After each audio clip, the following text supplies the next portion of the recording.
the Foggy Island. Far beyond the reach of ordinary sailors, across an ocean vast and mysterious, lay an island hidden beneath a veil of perpetual fog. The mere mention of it evoked fear and fascination in equal measure. No maps marked its location, no compass guided the way. Only fragments of ancient tales hinted at its existence, whispering of treasures lost to time and curses so potent they bound even the bravest souls.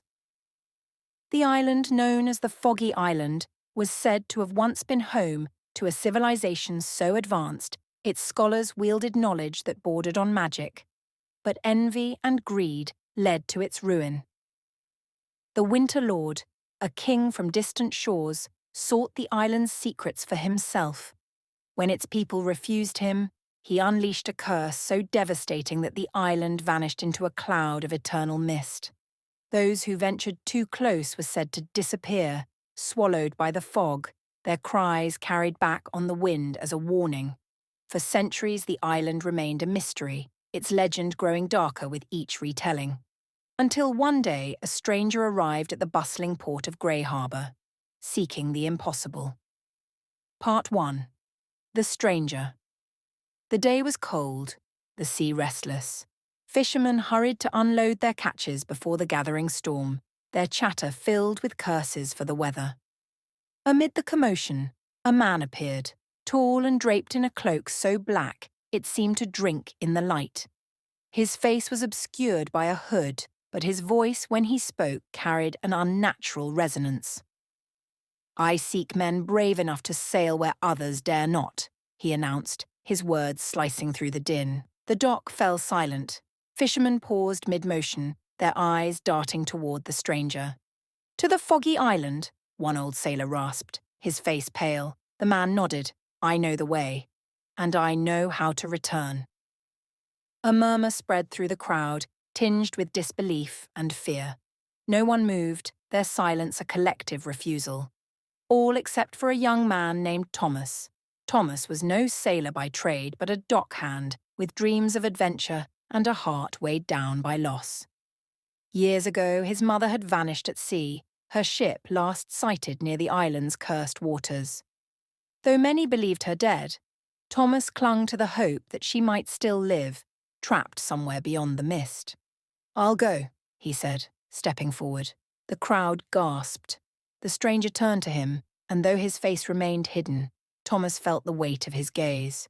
"You are either brave or foolish," the man said. "But courage is what we need. Meet me here at dawn." And with that, the stranger vanished into the shadows, leaving the dock buzzing with whispers of doom. Part 2. Into the Fog. At first light, Thomas met the stranger at the pier, where a small weathered boat awaited. Its hull was lined with strange symbols, glowing faintly in the pre-dawn gloom. "What are these?" Thomas asked, running his fingers over the carvings. "Wards," the stranger replied. "The fog is not mere mist. It has a will, and it hungers." Uneasy but determined, Thomas boarded the vessel. As they set sail, the sea grew unnaturally still. The waves seemed to part for them, the air heavy with an unspoken threat. Hours passed as they drifted deeper into the fog. Shadows danced at the edges of their vision, figures too large and too still to be ships.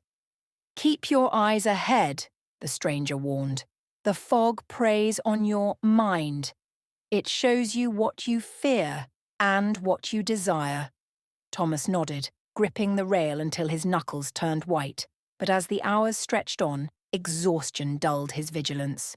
When a faint voice called his name, soft as a breeze, he turned despite himself.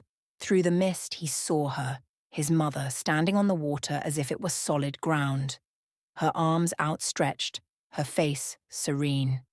"Thomas," she whispered, "come to me." He stumbled forward, only to be yanked back by the stranger. "It's not real," the man hissed. "The fog lies. Trust me, or you'll never leave this place." Heart-pounding, Thomas forced himself to look away. The vision dissolved, leaving only emptiness in its wake. Part 3. The Forgotten Library. At last, they reached the island. Its shore was cold and barren, the ground covered in frost despite the warm season. Twisted trees jutted from the earth like skeletal fingers, their branches clawing at the sky.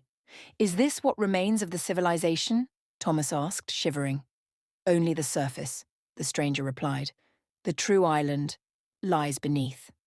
They walked in silence, following a faint trail through the trees until they came to a massive stone archway. The stranger paused, tracing symbols etched into its surface. "These ruins are older than memory," he said. "They guard what the Winter Lord could not destroy." The archway groaned open, revealing a stairwell spiraling into darkness. As they descended, the air grew colder, the walls lined with murals depicting a great battle. Armored Fee,